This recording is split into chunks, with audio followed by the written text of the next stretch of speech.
একটা অন্যতম বৈশিষ্ট্য হলো এটা মানব জীবনের প্রত্যেকটা বিষয় নিয়ে আলোচনা পেশ করে এবং করণীয় নির্ধারণ করে দেয়, মানব জাতির উদ্দেশ্যে একটা নির্দেশনা দেয়। সুতরাং বেচা কেনাও যেহেতু জীবনের অত্যন্ত গুরুত্বপূর্ণ একটা বিষয়, অতএব এখানে ইসলামের অত্যন্ত সুস্পষ্ট নীতিমালা এবং নির্দেশনা রয়েছে। আমরা যদি আজকের বিশ্ব পর্যালোচনা করি তাহলে দেখব যে আসলে আমাদের জীবনটা বেচা কেনা নির্ভর, এবং বিশ্বের সমস্ত অর্থনৈতিক কর্মকাণ্ডের সাথেই বেচা কেনার সম্পর্ক রয়েছে। পৃথিবীর অধিকাংশ মানুষ তাদের পার্থিব উন্নতির সাথে বেচা কেনাকে সম্পৃক্ত করে নিয়েছে এবং বেচা কেনার মধ্য দিয়েই তারা দুনিয়া কামানোর চিন্তা করছে। বেচা কেনা আমাদের জীবন, আমাদের চিন্তা ভাবনা, আমাদের মেধা, আমাদের বিনিয়োগের অধিকাংশটাই দখল করে বসে আছে। এই জন্য আল কোরআন আমাদের জীবনটাকে কিভাবে পরিচালনা করব, বেচা কেনায় কতটা মনোনিবেশ করব বা করব না, সেটা কিন্তু আমাদেরকে বলে দিয়েছে। আর বলে দিয়েছে যে বেচা কেনার মধ্যে কোনগুলো করা যেতে পারে, কোনগুলো বৈধ, এবং কোনগুলো করার মধ্য দিয়ে মানুষের জীবনের যে চাহিদা, মানুষের অর্থনৈতিক যে চাহিদা কিংবা সম্পদের যে চাহিদা, সেটা তারা মেটাতে পারবে, এবং কোন বেচা কেনা কিংবা অর্থনৈতিক কর্মকাণ্ডের মাধ্যমে এই চাহিদা মেটানো যাবে না, তার অর্জন সেটা হারাম। খুব সংক্ষেপে আমরা সেটা নিয়ে আলোচনা করব। 30 মিনিটে আর কতটুকুই বা বলা যায়। আমি এখানে সূরা আল জুমআর 9 নম্বর আয়াতটা আপনাদের সামনে প্রথমে তুলে ধরতে চাই, যেখানে আল্লাহ সুবহানাহু ওয়া তাআলা বলছেন, ইয়া আইয়ুহাল্লাযীনা আমানু ইযা নুদিয়া লিস-সালাতি মিন ইয়াউমিল জুমআতি ফাসআউ ইলা যিকরিল্লাহি ওয়া যারুল বাই'। একটা চমৎকার মূলনীতি, জীবনের একটা মূলনীতি এখানে আল্লাহ সুবহানাহু ওয়া তাআলা আমাদেরকে বলে দিয়েছেন। বলেছেন, হে যারা ঈমান এনেছ, যখন জুমআর দিন সালাতের আহ্বান জানানো হয়, আযান হয়, তখন তোমরা আল্লাহর স্মরণের দিকে, যিকিরের দিকে তোমরা ধাবিত হও, দ্রুত বেগে অগ্রসর হও, ওয়া যারুল বাই', এবং বেচা কেনা পরিহার করো। তাহলে ইসলাম যেই জায়গাগুলোতে ইবাদতকে ফরজ করে দিয়েছে, যেমন প্রত্যেক ওয়াক্তের সালাহ, এবং যেমন সিয়াম, এবং অন্যান্য যে সকল ইবাদতকে ইসলাম ফরজ করে দিয়েছে, সেই ইবাদতের সাথে সাংঘর্ষিক কোনো বেচা কেনা করা যাবে না, বরং সেখানে বেচা কেনাকে আমাদের পরিত্যাগ করতে হবে এবং আল্লাহর যিকির এবং ইবাদতের দিকে আমাদেরকে ধাবিত হতে হবে। এটা ইসলামের এবং কোরআনের নির্দেশ। আমরা এই আয়াতের এই সূরার শেষ আয়াতটি 11 নম্বর আয়াতে দেখি আল্লাহ সুবহানাহু ওয়া তাআলা বলছেন, ওয়া ইযা রাআউ তিজারাতান আও লাহওয়ান ফাদ্দু ইলাইহা ওয়া তারাকুকা কাইমা কুল মা ইনদাল্লাহি খায়রুম মিনাল লাহওয়ি ওয়া মিনাত তিজারা ওয়াল্লাহু খায়রুর রাযিকিন। বলেছেন, আর যখন তারা কোনো তিজারাত, ব্যবসা, কোনো বিজনেস যখন তারা অবলোকন করে, অথবা কোনো খেলাধুলাটাও এখন একটা বিজনেস, মনে রাখবেন, তাই না? খেলাধুলাটা একটা বিজনেস। ফুটবল খেলা, ক্রিকেট খেলা, হকি খেলা, এগুলোর বিশ্বকাপ পৃথিবীর অনেক বড় বিজনেস। তো খেলাধুলার সাথে বিজনেসের একটা রিলেশনও আছে। যাই হোক, আমরা সেদিকে যাচ্ছি না। আল্লাহ সুবহানাহু ওয়া তাআলা বলছেন, যখন তারা কোনো বিজনেস অথবা কোনো খেলাধুলা অথবা কোনো গেম তারা যখন দেখে, ইনফাদ্দু ইলাইহা, তখন ওদিকে তারা একদম মারাত্মকভাবে ঝাঁপিয়ে পড়ে।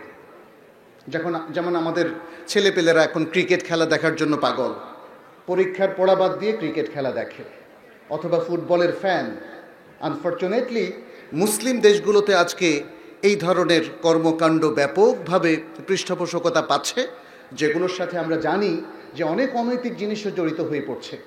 এগুলোর সাথে জুয়া, নারী এবং আরও নানা ধরনের অবৈধ ব্যবসা জড়িত হয়ে পড়েছে।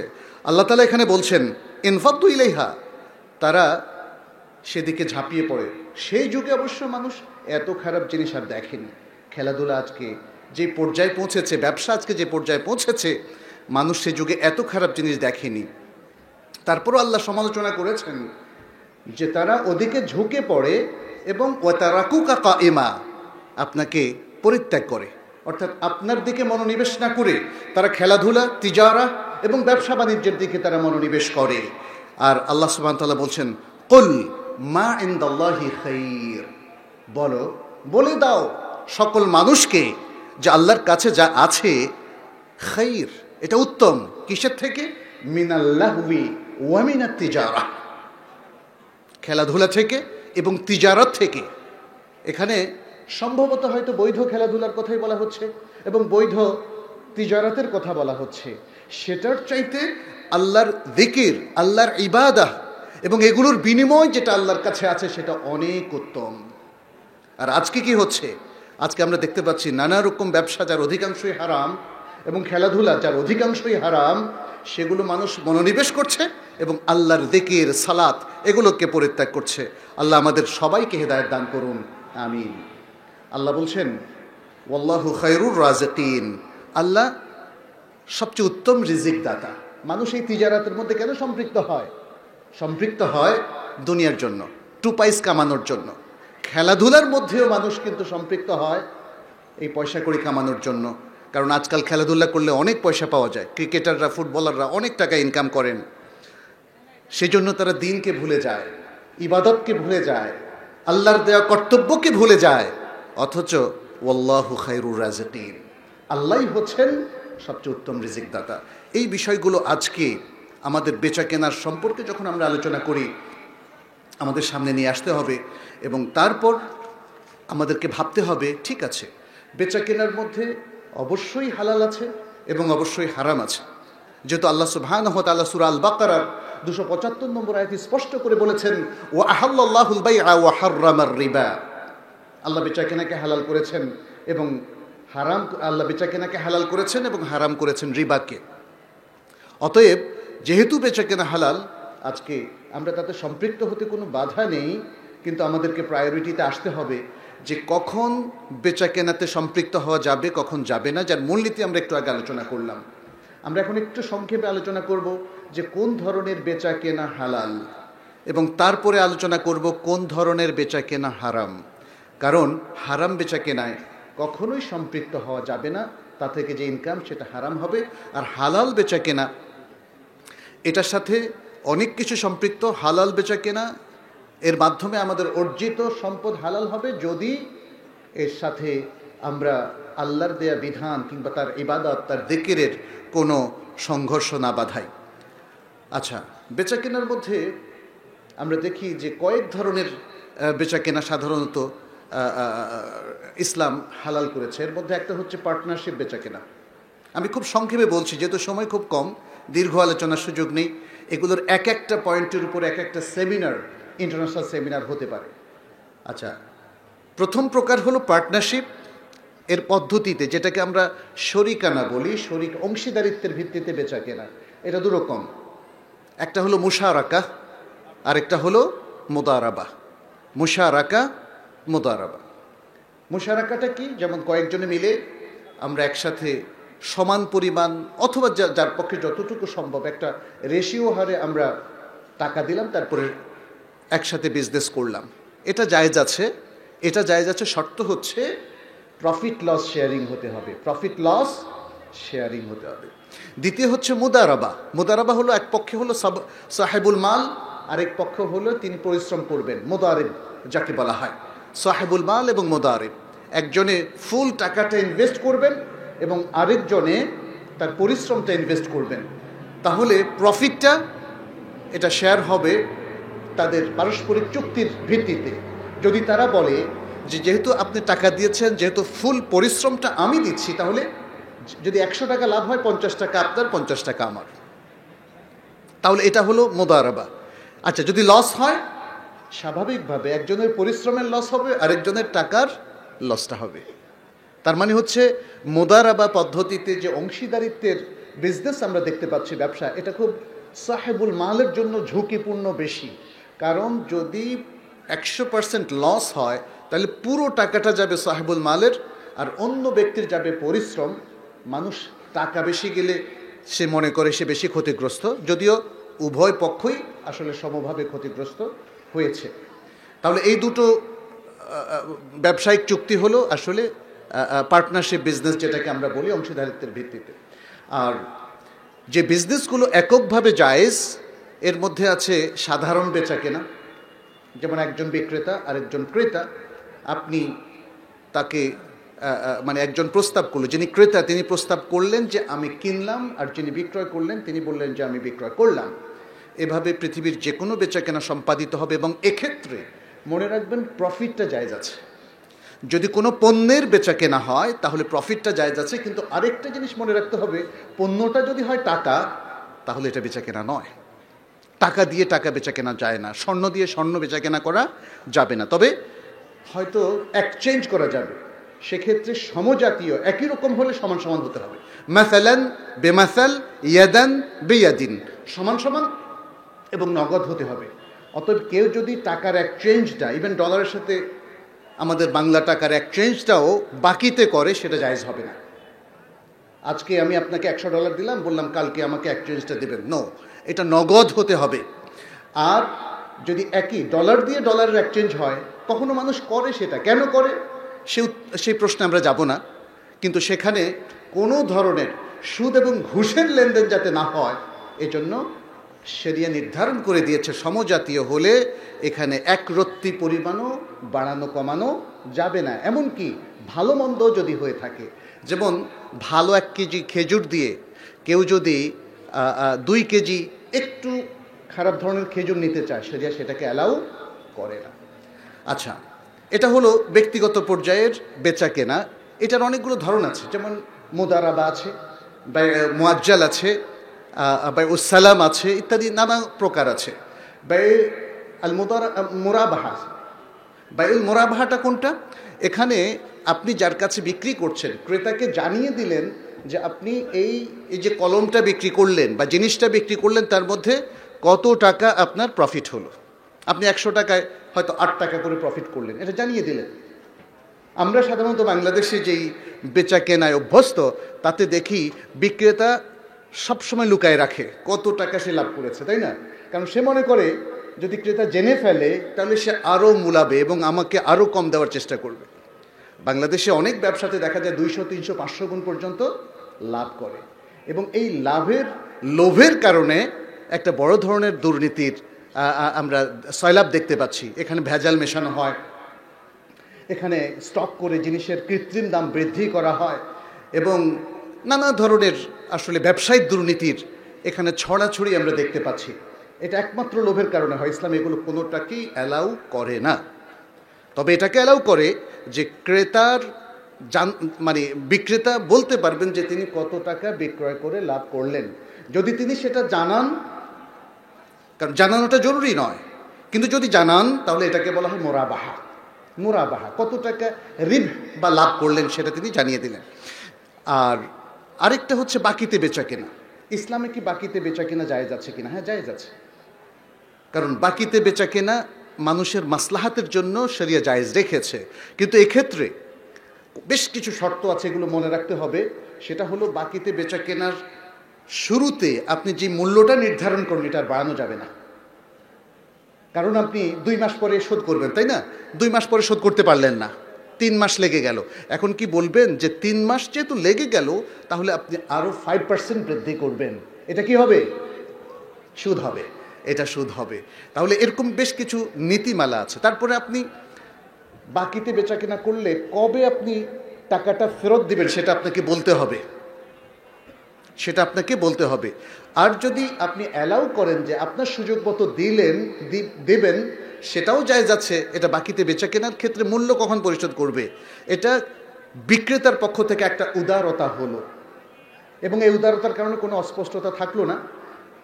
বাকিতের বিক্রয়ের ক্ষেত্রে আরও কয়েক প্রকার আছে, সেখানে আরও কিছু শর্ত আছে। যেমন বাইউস সালাম। বাইউস সালামটা কি? বাইউস সালাম হচ্ছে আগে মূল্য নিয়ে নেওয়া, পরে পণ্য দেওয়া। যেমন একজন ব্যক্তি কৃষক, তিনি 3 মাস পরে ধান পাবেন, ধান উঠাতে পারবেন। এখন কি সেই ধানগুলো তিনি বিক্রি করতে পারবেন? নিয়ম অনুযায়ী পারার কথা না, কারণ সেগুলো এখন অস্তিত্বশীল হয়নি। বাট ইসলামী শরিয়া সবসময় মানুষের মাসলাহাতের কথা চিন্তা করে।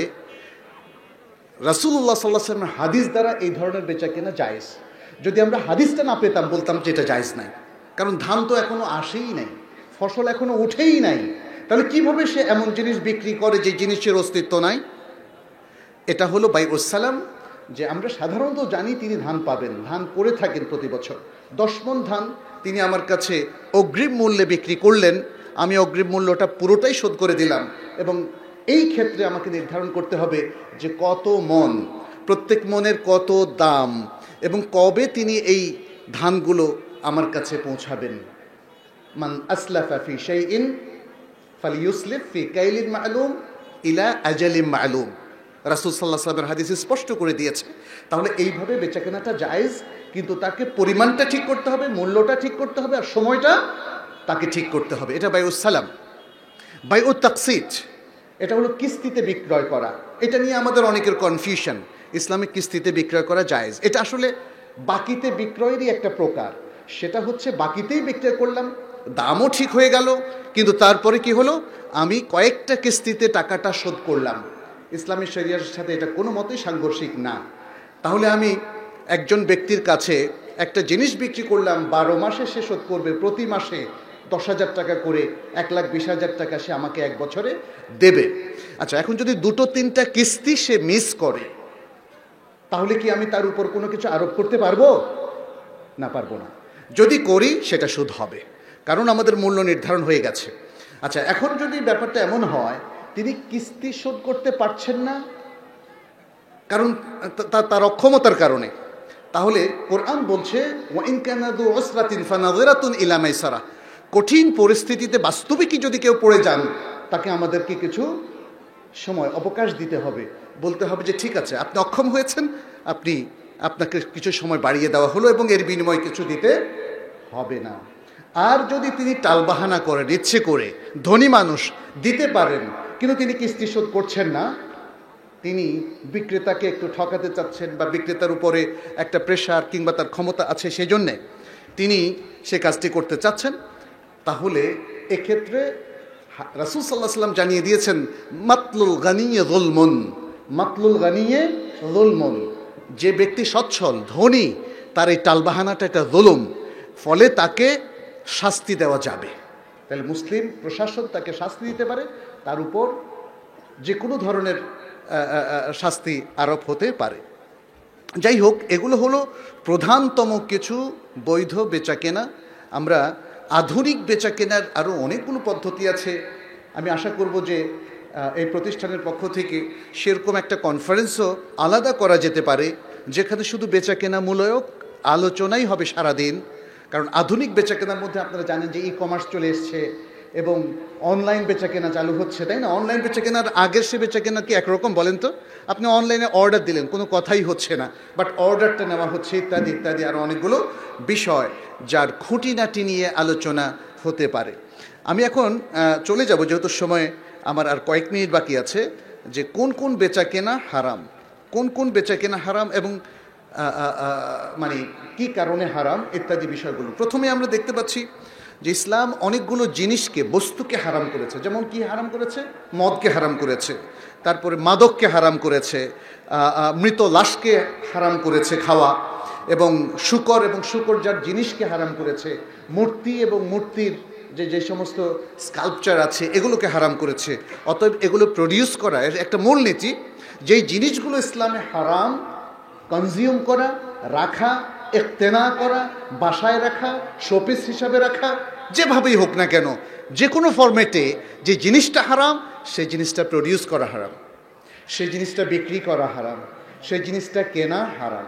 অতএব এই লেনদেনের মধ্য দিয়ে যার যা ইনকাম হবে সবটাই হারাম বলে গণ্য হবে। আচ্ছা, পাশাপাশি আরও অনেকগুলো জিনিস আছে, যেমন ছবি বেচা কেনা করা, অথবা সালিব, ক্রুশ। অনেক সময় মানুষ শোপিস হিসাবে কিনে যখন খ্রিস্টান কোনো দেশে যায়, এগুলো বেচা কেনা করা হারাম। তারপরে বাদ্যযন্ত্র, হারমোনিয়াম বা এই সমস্ত জিনিসগুলো বানানো, বেচা কেনা, এগুলো হারাম। তারপরে ধূমপান, তামাকজাত জিনিস তৈরি করা এবং মাদকদ্রব্য, সেটা ট্যাবলেট আকারে হোক, যেমন ইয়াবা কিংবা এখন আরও কী কী যেন বের হয়েছে, সব কিছু হারাম। অতএব এর সাথে যারাই যত ইনকাম করুক সবটাই তাদের জন্য হারাম হিসাবে গণ্য হবে। দ্বিতীয় আরেকটা হচ্ছে বেচাকেনার মধ্যে বাহ্যিক অন্য কারণে মানে অন্য এমন কিছু কারণ আছে যে কারণগুলো শরীয়তের দৃষ্টিতে সমর্থনযোগ্য নয়, সে কারণেও বেচাকেনা হারাম হয়ে যেতে পারে। আদতে জিনিসগুলো হালাল, ঠিক আছে।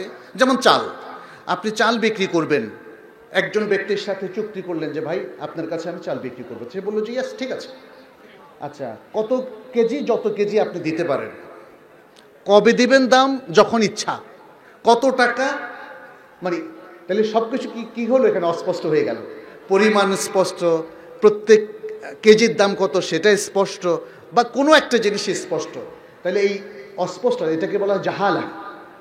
জাহালা, এই জাহালাতের কারণে প্রবলেম সৃষ্টি হয়, দুই পক্ষের মধ্যে মারামারি হয়, কাটাকাটি হয়। এই জন্য ইসলাম বলেছে চুক্তির মধ্যে কোনো জাহালাত থাকা চলবে না, চুক্তির মধ্যে কোনো গারার থাকা চলবে না, চুক্তির মধ্যে কোনো গেশ কিংবা প্রতারণা থাকা চলবে না। এই ধরনের গেশ, প্রতারণা কিংবা জাহালাতের কারণে অনেকগুলো বেচাকেনা নিষিদ্ধ হয়ে যায়। তার মধ্যে হচ্ছে বাইউল মুনাবাদা, বাইউল মুজাবানা, বাইউল হাসাদ, বাইউ হাবালিল হাবালা, বাইউল মাদামিন, বাইউল মালাকিহ, বাইউ আসবিল ফাহাল। এগুলোর উপর আলোচনা করার সুযোগ আর নেই। আচ্ছা, দ্বিতীয় হচ্ছে রেবার কারণে অনেক ধরনের বেচাকেনা নিষিদ্ধ হয়ে যায়। রেবা, সুদের কারণে, যেমন বাইউল ঈনা। বাইউল ঈনা, বাইউল ঈনাটা হচ্ছে আপনি যেমন একটা জিনিস, আপনার টাকার দরকার, কিন্তু যদি মানে একজন ব্যক্তির কাছ থেকে আপনি টাকা নেন, তাহলে সে বলবে আমাকে সুদ দাও, তা আপনি সুদ দেবেনও না, সুদ খাবেনও না। তাহলে কি করার, যে আমি আর 3-4 মিনিট সময় নিচ্ছি। তাহলে আপনি কি করলেন, এই যে জিনিসটা, এই জিনিসটা আপনি বললেন যে আমি আপনার কাছ থেকে কিনব। আচ্ছা, কিনলেন, আপনি আমার কাছ থেকে কিনলেন 100 টাকা দিয়ে, 100 টাকা দিয়ে কিনলেন। আমি বিক্রেতা, আপনি ক্রেতা, কিন্তু আপনার দরকার টাকা, আপনার দরকার হলো টাকা। আপনি এটাকে এখন নগদায়ন করতে চাচ্ছেন, নগদায়ন। এখন আমার কাছে আবার বিক্রি করতে চাচ্ছেন, বিক্রি করলেন 80 টাকা দিয়ে। কত টাকা দিয়ে? 80, তাই না? তাইলে আপনি কিনলেন বেশি দামে, বিক্রি করলেন অল্প দামে, তাইলে আপনি নগদায়ন করলেন। নগদ টাকাটা দরকার ছিল আপনার, সেটা আপনি পেলেন, মাঝখানে জিনিসটাকে রেখে এটাকে হালাল করলেন। এটা হচ্ছে আসলে সুদ ভিত্তিক একটা বেচাকেনা। অর্থাৎ আপনি মূলত আমার থেকে পেলেন কত বলেন তো, কারণ জিনিসটা তো আমার ছিল, আবার আমার কাছে ফিরে এসছে, ঠিক না? বুঝতে পেরেছেন তো? তাহলে আমার কাছে যখন ফিরে আসলো, আমি আপনাকে দিলাম কত? 80 টাকা, আপনি দেবেন কত? 100 টাকা, তার মানে 20 টাকা। তাহলে আসলে আসল ঘটনাটা কি হলো, আমি আপনাকে 80 টাকা দিলাম নগদ, তার উপর 20 টাকা সুদ ধার্য করে কিস্তি করে দিলাম যে আপনি আমাকে 100 টাকা শোধ করবেন। এটাকে বলা হয় বাইউল ঈনা। এটা শরীয়তে সম্পূর্ণ হারাম। ফুকাহা ও শাফিঈদের মধ্যে কেউ কেউ এটাকে জায়েজ বলেছেন, আসলে এটা জায়েজ নেই। এরপরে হলো বাইউল আরায়া, বাইউল মুখাদারা। আমি আর সেগুলোর আলোচনায় যাচ্ছি না। তাহলে রেবা ভিত্তিক অনেক ধরনের বেচাকেনা আজকের আধুনিক এই যুগেও যদি তৈরি হয়, যেখানে রেবা কোনো না কোনোভাবে সম্পৃক্ত হয়ে গেছে, তাহলে সেই বেচাকেনা অথবা সেই ধরনের ব্যবসা, বিজনেস, সেই ধরনের কোনো চুক্তি শরীয়তে জায়েজ নেই। আচ্ছা, আরেকটা হচ্ছে মানুষকে ক্ষতি পৌঁছায়, যেই বেচাকেনার চুক্তি ভোক্তাদেরকে অথবা লোকজনের জন্য ক্ষতিকর হয়, সেই বেচাকেনাটাও ওই ক্ষতির কারণে হারাম। এর মধ্যে যেমন কি, একজন ব্যক্তি মূলাচ্ছেন, মূল্য নিয়ে কথাবার্তা বলছেন, এই সময় আরেকজন এসে যদি বলেন আমি কিনে নিলাম, এটা হারাম। তাহলে আপনার এই বেচাকেনাটা কার্যকর হবে না, এটা হারাম। তারপরে হচ্ছে তালাক্কিয়া রোকবান, লোকজন তাদের জিনিস নিয়ে চলে আসছে শহরে, কিন্তু মাঝখানে শহরে ঢোকার আগে আপনি বললেন আমার কাছে বেচে দাও, শহরের লোকগুলো ভালো না, তুমি ঠকবা, আমার কাছে বেচে দাও, এখন দাম পড়ে গেছে, নানা কথা বলে, মিথ্যা কথা বলে, অথবা তাদেরকে আপনি কনভিন্স করে আগেই কিনে নিলেন, পরে নিজের কাছে স্টক করলেন, কি করলেন, দাম বাড়ায় দিলেন পরে। এটাকে বলা হয় বাইউ তালাক্কি আর রোকবান, এটা হারাম। এহতেকার হারাম, আপনি আপনার কাছে অনেক টাকা, সব কিছু নিয়ে স্টক করে রাখলেন, তারপরে যখন একটু অভাব দেখা দিল প্রচুর দাম 3 গুণ 4 গুণ বাড়িয়ে দিলেন, এটা হারাম, এইটা হারাম। আচ্ছা, এছাড়াও মানে আরও আছে বাইউন নাজাশ, বাইউল হাদির লিবাদিন ইত্যাদি, আরও কয়েক প্রকার আছে। আর সর্বশেষ আমি যেটা বলবো, যে কিছু বেচাকেনা হারাম স্থানের দিক থেকে, স্থানের দিক থেকে বেচাকেনা হারাম। যেমন মসজিদের মধ্যে যদি আপনি বেচাকেনা করতে যান, এটা হারাম। এই ধরনের বেচাকেনা জায়েজ হবে না। তাহলে বেচাকেনা হালাল হারামের অনেকগুলো দিক আছে, যেটা নিয়ে আমাদের একটু পড়াশোনা করা লাগবে। আমি আর আলোচনা দীর্ঘায়িত করব না। আজকের এই আলোচনা থেকে এতটুকু আমাদের সামনে ক্লিয়ার হলো যে সাধারণত আমি আসলে আয়োজকদেরকে ধন্যবাদ জানাই যে বেচাকেনার মতো একটা চমৎকার জিনিস সেখানে নিয়ে এসেছেন। মানুষ মাহফিলে আশা করে একটু দুনিয়া আখেরাতের অথবা দোজখের কবরের শুধু কিছু ওয়াজ হবে, কিন্তু এটা ভুলে যায় যে বেচাকেনার মতো গুরুত্বপূর্ণ জিনিসগুলো আলোচনা বেশি হওয়া দরকার। আজকে এখানে আপনারা যারা এসছেন, এখানেও আপনাদের বেচাকেনা করতে হচ্ছে না বলেন তো? আপনারা খাবার কিনে খাচ্ছেন, আপনারা পানীয় কিনছেন, জুস কিনছেন, কত কিছু। এবং এখান থেকে যাওয়ার সময় নিশ্চয়ই আপনার প্রিয়জনের জন্য কিছু হাদিয়ে নিয়ে যাবেন না? এখান থেকে অনেক ভালো ভালো বই আছে, বইগুলো আপনারা কিনে নিয়ে যাবেন। সুতরাং বেচাকেনা আমাদের জীবনের সাথে অঙ্গাঙ্গিভাবে জড়িত একটা জিনিস। অতএব এর হালাল হারামের দিকগুলো আমাদেরকে জানতে হবে। শুধু মোটা দাগে এটা হারাম ওটা হারাম বললে হবে না। এটার অনেকগুলো পার্সপেক্টিভ আছে, যেটা আমাদের আলোচনায় আসা দরকার। আজকের এই ছোট্ট আলোচনা দিয়ে আমরা বুঝলাম যে আমাদের এ নিয়ে অনেক পড়তে হবে, জানতে হবে, বুঝতে হবে এবং সাবধান হতে হবে, সচেতন হতে হবে, যাতে করে আমরা বেচাকেনায় অত্যন্ত পরিশুদ্ধ হতে পারি এবং ইসলামিক দিক নির্দেশনা মেনে চলতে পারি এবং জীবনের উন্নয়নটা আমরা বৈধ ইনকাম, বৈধ বেচাকেনা, বৈধ ক্রয় বিক্রয়ের মাধ্যমে করতে পারি। আল্লাহ আমাদের সবাইকে তৌফিক দান করুন। আল্লাহ আমাদেরকে হালাল ইনকাম করার তৌফিক দান করুন, হালাল খাওয়ার তৌফিক দান করুন। আল্লাহ আমাদেরকে হারাম উপার্জন থেকে রক্ষা করুন, হারাম খাওয়া থেকে রক্ষা করুন। আমাদের দেশ, আমাদের জাতি সবাইকে। হাদা ওয়া সাল্লাল্লাহু ওয়া সাল্লাম আলা নবিয়িনা মুহাম্মদ ওয়া আলা আলিহি ওয়া আসহাবিহি আজমাইন। ওয়াসসালামু আলাইকুম ওয়া রাহমাতুল্লাহি ওয়া বারাকাতুহু।